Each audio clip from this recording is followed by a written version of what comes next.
like there's a lot of talk about AI lately, and I've been curious about how this is going to impact real estate in the world that we have. And so I've been reading some interesting articles about that. And what I found was when it came to AI and property management, there were a few interesting predictions that stood out to me.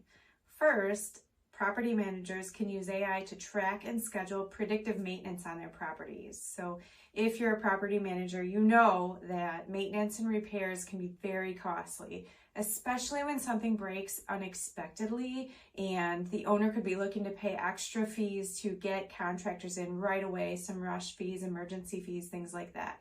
So AI can track maintenance, it can predict needs, and it can even actually schedule contractors. AI can also be used for those smart homes, which can be set up to control thermostats, lights, TVs, devices, and more. It can even track the tenants' behaviors and predict their usage from that. This one makes me pause a little bit. I can fully understand we don't want to waste energy, resources, we don't want to waste money.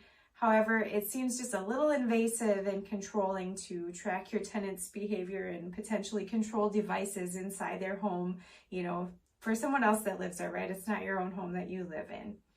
But anyways, investors can also use AI to help with market trends and predictions. So they might want to use this to make future investments or to look up, monthly rent values and make adjustments accordingly. So ultimately, it's data, and that helps drive decisions. AI can analyze a ton of info very quickly. But that being said, it does take the human factor out of everything. And so for me, the jury is still out on whether AI will be positive or negative for real estate, but I am curious. What do you think?